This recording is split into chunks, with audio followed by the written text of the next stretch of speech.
Hello friends. BPSC जो आपकी teacher vacancy है उसके लिए अपने साइंस के जो डेली बेसिस पे मॉडल पेपर हो रहे हैं, 3 मॉडल पेपर पहले अपन ने कवर कर लिए। चौथा जो मॉडल पेपर है वो आज अपन कवर कर रहे हैं, तो आप लास्ट तक बने रहिए। पहला क्वेश्चन है, निम्नलिखित में से कौन सा अदिश राशियों के उदाहरण है। भाई अदिश राशि इनमें से कौन कौन सी हैं, तो देखिएगा, द्रव्यमान, तापमान, विस्थापन और विद्युत धारा। इसी प्रकार से क्वेश्चन आपके बीपीएससी पूछेगा, इसी प्रकार के ऑप्शंस आपको मिलने वाले हैं, तो देख लीजिएगा। आपको पता है कि द्रव्यमान एक अदिश राशि होती है, तापमान भी आपका अदिश राशि है, विद्युत धारा भी अदिश राशि है, जबकि विस्थापन जो है वो आपका सदिश राशि है। ये आपकी जो है वेक्टर होती है, क्योंकि विस्थापन को अपन को ये मालूम होना चाहिए कि विस्थापन कौन सी दिशा में हो रहा है, विस्थापन जो है कौन सी दिशा में है। तो विस्थापन सदिश राशि होती है। बाकी फर्स्ट, सेकंड और जो फोर्थ है, ऑप्शन जो सी है वो करेक्ट हो जाएगा, क्योंकि द्रव्यमान, तापमान और विद्युत धारा ये तीनों अदिश राशि है। ठीक है, जबकि विस्थापन जो होगी वो आपकी सदिश राशि है, ध्यान रखना। और विद्युत धारा अदिश राशि क्यों होती है, इसका रीजन आप मेरे को बताएंगे कमेंट में कि विद्युत धारा जो है वो अदिश राशि क्यों होती है। क्योंकि ये सदिश के जो आपके जो योग हैं, सदिश के जो योग के बीजगणितीय नियम है उनका पालन नहीं करती, जिसके कारण से ये ध्यान रखना। क्योंकि वरना तो अपन को विद्युत धारा दर्शाने में आपने देखा होगा, जैसे मान लो ये कोई परिपथ है, भाई विद्युत धारा इस दिशा में जा रही है, तो इसमें तो दिशा की आवश्यकता होगी परिमाण के साथ साथ। तो विद्युत धारा सदिश राशि होनी चाहिए, लेकिन ध्यान रखना ये सदिश बीजगणित के नियमों का पालन नहीं करती, जिसके कारण से विद्युत धारा को अदिश राशि माना जाता है। यही इंपॉर्टेंट फैक्ट था इस क्वेश्चन में। ठीक है, चलते हैं अगले क्वेश्चन पे। देखिएगा तो ऑप्शन सी करेक्ट हो जाएगा। अगला क्वेश्चन है, प्रकाश वर्ष किसकी इकाई है। भाई जो आपका लाइट ईयर है, जो आपका लाइट ईयर है वो किसकी इकाई होता है। तो लाइट ईयर जो आपका है वो आपकी एक दूरी को जो है प्रदर्शित करता है, तो ऑप्शन सी करेक्ट हो जाएगा। और ध्यान रखना, एक जो प्रकाश वर्ष है, निर्वात में प्रकाश द्वारा एक प्रकाश वर्ष में तय की गई जो दूरी है वो आपकी 9.46 गुणा 10 की पावर 15 के बराबर होती है। अगला क्वेश्चन है, निम्नलिखित कथनों में से कौन सा कथन सही है। ऐसे क्वेश्चन ध्यान रखना, फिर मैं बता दूं, बीपीएससी जो क्वेश्चंस पूछेगा किस प्रकार से आपको ऑप्शन देगा, उस प्रकार से जो है ये जो टेस्ट है आपके लिए डिजाइन किया गया है। तो देखिएगा, पारसेक दूरी की सबसे बड़ी इकाई होती है, एक पारसेक का मान ये होता है। तो देखिएगा, पारसेक जो है वो दूरी मापन की सबसे बड़ी इकाई है। पारसेक जो है वो दूरी मापने की सबसे बड़ी इकाई है, और एक पारसेक का जो मान है वो 3.08 गुणा 10 की पावर 16 मीटर के बराबर होता है। तो फर्स्ट और सेकंड आपके दोनों करेक्ट हो जाएंगे, तो ऑप्शन सी आपका जो है इस क्वेश्चन का जो है सटीक आंसर रहने वाला है। क्वेश्चन नंबर सी के साथ आप चले जाएंगे। अगला क्वेश्चन है, ल्यूमेन किसकी इकाई है। ल्यूमेन तो ये आपकी ज्योति फ्लक्स की इकाई होती है, याद रख लेना आपको। ठीक है, ज्योति जो फ्लक्स होता है ना, इसकी इकाई होती है आपकी ल्यूमेन। और ज्योति तीव्रता इसकी इकाई पूछ ले तो आपसे कैंडेला, इसकी इकाई क्या होती है, कैंडेला। तो इस क्वेश्चन का जो राइट आंसर ऑप्शन बी हो जाएगा। ठीक है, ऑप्शन जो बी है वो आपका करेक्ट आंसर हो जाएगा इस क्वेश्चन का। और दोस्तों, क्वेश्चंस का लेवल देख के आपको पता लग रहा होगा कि कैसे क्वेश्चन जो है बीपीएससी आपसे पूछने वाला है।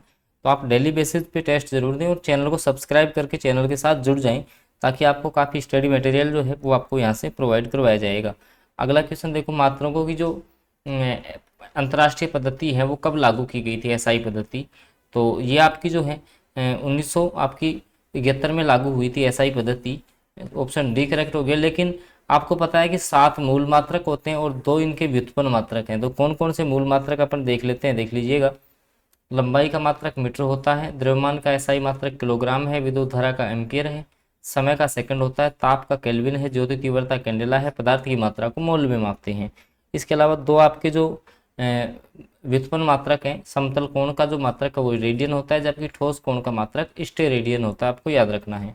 अगला क्वेश्चन है, यंग जो प्रत्यास्थता गुणांक है, क्योंकि प्रतिबल प्रतिबल समानुपाती विकृति, यंग का जो आपका नियम है, प्रतिबल समानुपाती होता है किसके, विकृति के। प्रतिबल किसके समानुपाती होता है, विकृति के। तो न्यूटन बटे मीटर स्क्वायर जो इसका मात्रक हो जाता है आपका यंग प्रत्यास्थता गुणांक का। ठीक है, अगला क्वेश्चन, त्वरण ज्ञात करने का। तो जो आपके 3 सूत्र हैं, बराबर एक होता है आपका v बराबर u प्लस ए टी। क्या होता है, v बराबर u प्लस ए टी होता है। ठीक है, और v बराबर U T plus half A T square.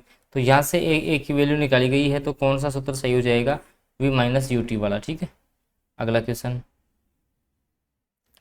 निम्न में से कौन सी भौतिक राशि इकाई है जो दाब की है। ठीक है, देखो, कोणीय संवेग प्रतिबल, प्रतिबल का मतलब ही क्या है आपका दाब है, प्रतिबल का मतलब ही क्या है, दाब है। क्योंकि प्रत्यास्थता, प्रत्यास्थता जो आपकी होती है, प्रत्यास्थता जो आपकी रबड़ की बनी वस्तुएं हैं, भाई उनको आप कितना खींच सकते हैं। ठीक है, तो वो कौन से स्टेज तक चली जाए ये प्रत्यास्थता होती है। तो प्रतिबल एक तरीके से दाब आपका होता है, ठीक है। प्रतिबल जो है आपका एक प्रकार का दाब है। अगला, रेडियो एक्टिवता का मापन किसके द्वारा किया जाता है। देखो कैलोरीमीटर हो नहीं सकता, पोलरीमीटर नहीं होगा, हेनरीमीटर नहीं होगा, तो जीएम काउंटर। और जीएम काउंटर की फुल फॉर्म भी आपको पता होनी चाहिए। तो Geiger Muller counter, Geiger Muller counter जो है ये आपकी जीएम काउंटर की फुल फॉर्म होती है।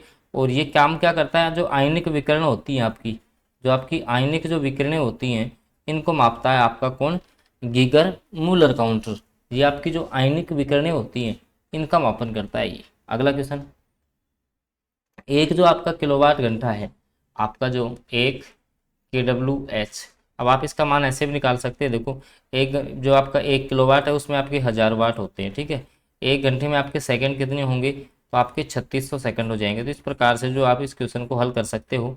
तो यहाँ से अपन निकालेंगे, देखो 36 गुणा 10 की पावर क्या हो गया, 5 हो गया ये, और पॉइंट यहाँ लगाएंगे तो 3.6 गुणा 10 की पावर हो गया 6, ठीक है। तो भूल जाओ तो आप इसका मान ऐसे भी निकाल सकते हो। तो ऑप्शन जो बी है वो आपका करेक्ट हो गया, ठीक है। क्योंकि 1 किलोवाट में वाट कितने होते हैं, 1000 वाट, जबकि एक घंटे में आपके सेकंड कितने होते हैं, 3600 सेकंड, ठीक है। तो इन दोनों को गुणा करने पे अपना ऑप्शन जो बी है वो आपका आ जाएगा 3.6 गुणा 10 की पावर 6, ओके।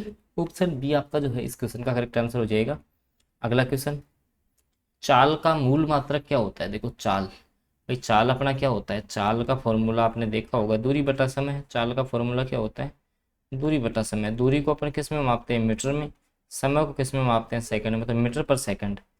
तो ऑप्शन सी देखो, मीटर पर सेकंड, ना ही आपका न्यूटन बटे मीटर होगा, मीटर पर मिनट भी नहीं होगा, किलोमीटर पर आवर भी नहीं होगा। जो मूल मात्रक होगा वो कौन सा होगा, मीटर पर सेकंड होगा, ठीक है। अगला क्वेश्चन, पदार्थ के संवेग और वेग के अनुपात में कौन सी भौतिक राशि प्राप्त की जा सकती है। पदार्थ के संवेग, तो P बराबर क्या होता है आपका mv, और वेग, वेग का अनुपात, इस वेग का अनुपात, इनका अनुपात कर लेंगे, v से v कैंसिल हो गया तो P बराबर आ गया m। तो कौन सी राशि प्राप्त हो गई, m का मतलब मास, m का मतलब मास। कौन सी राशि प्राप्त हो गई, द्रव्यमान। कौन सी राशि यहाँ से आपकी प्राप्त हो गई, ऑप्शन जो बी है तो वो करेक्ट हो जाएगा इस क्वेश्चन का। क्या बोला है कि पदार्थ का संवेग, अब संवेग P बराबर mv होता है और वेग v हो गया, इसका जो अनुपात है उससे कौन सी भौतिक राशि प्राप्त होगी, तो एम वी बटा वी हो गया, वी से वी कैंसिल हो गया, एम आपका बच गया है। अगला, एक जो लाइट ईयर है उसमें 9.46 गुणा 10 की पावर 15 मीटर आपकी दूरी मैंने आपको बताई थी अभी पिछले क्वेश्चन में। अगला, ये जो विमा है वो आपकी किसकी है, ml की पावर -3। अब देखो घनत्व, क्योंकि घनत्व का फॉर्मूला क्या होता है, डेंसिटी जो है घनत्व बराबर होता है द्रव्यमान बटे आयतन। क्या होता है, द्रव्यमान बटे आयतन, ठीक है। Mass upon volume, mass upon volume. द्रव्यमान को अपन जो है किलोग्राम में मापते हैं, जो आपका आयतन है वो मीटर क्यूब हो जाएगा, मीटर क्यूब। अभी ऊपर जाएगा माइनस का, किलोग्राम आ रहा है तो m की पावर 1 को लगाएंगे नहीं। l जो आपकी लेंथ है वो अब 3 पावर ऊपर जाएगी तो -3, तो ml-3 जो है विमीय समीकरण है वो किसका होगा, घनत्व का विमीय समीकरण होगा। ध्यान रखना, जो भी विमीय समीकरण आपके होते हैं ना, ये मात्रकों की सहायता से आपके विमीय समीकरण निकाले जाते हैं। अगर आपको मात्रक आपको अच्छे से क्लियर है तो आप जो है विमीय समीकरण अच्छे से निकाल पाओगे। विमीय जो समीकरण है वो आप अच्छे से निकाल पाओगे अगर आपका मात्रक आपका क्लियर है तो, ठीक है। अगला, किसी वस्तु की अंतिम स्थिति और प्रारंभिक स्थिति के बीच की न्यूनतम दूरी को क्या बोलते हैं, तो उसका जो है विस्थापन कहलाता है। किसी भी, जैसे मान लो कोई भी वस्तु की प्रारंभिक इनिशियल स्टेज और जो आपकी जो फाइनल स्टेज है, इनके बीच की जो डिस्टेंस होती है, इनके बीच की डिस्टेंस, इसको विस्थापन कहते हैं। इसको क्या बोलते हैं अपन, विस्थापन बोलते हैं, ठीक है। अगला क्वेश्चन, तो विस्थापन एक प्रकार की सदिश राशि होती है, ठीक है। इसका मान धनात्मक भी हो सकता है, ऋणात्मक भी हो सकता है और शून्य भी हो सकता है। अगला क्वेश्चन है, न्यूटन का जो पहला नियम है कौन सा नियम कहलाता है, तो उसको जड़त्व का नियम बोलते हैं, ठीक है। कोई वस्तु स्थिर है तो वो स्थिर ही रहना चाहती है, कोई वस्तु अगर गतिशील है तो वो गति करते हुए रहना चाहती है, जब तक कि उस पर कोई आपका बाह्य बल कार्य ना करे, जब तक कि उस पर कोई भी आपका बाह्य बल काम नहीं करेगा, ठीक है।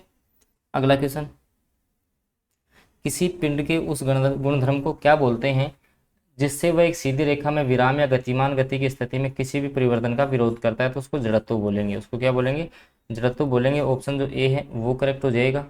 अगला जो आपका क्वेश्चन है, यदि किसी चलती हुई वस्तु का वेग 2 गुना कर दिया जाए तो उसका भार 2 गुना हो जाएगा, गतिज ऊर्जा उसकी 4 गुनी हो जाएगी। क्योंकि गतिज ऊर्जा क्या होती है, तो 1/2 mv²। अब v को अपन डबल कर देंगे तो 1/2 m 2v का स्क्वायर होगा ये, तो 1/2m ये आ जाएगा 4v²। तो कितनी गुना हो गई, 4 गुना आपकी हो जाएगी पहले से कितनी गुना हो गई, 4 गुना हो गई। क्या, गतिज ऊर्जा, क्या आपकी गतिज ऊर्जा। तो पदार्थ का जो आपका वेग है अगर उसको आप डबल कर रहे हो तो गतिज ऊर्जा का जो मान है वो इसके स्क्वायर के बराबर होता है, तो 4 गुना हो जाएगा।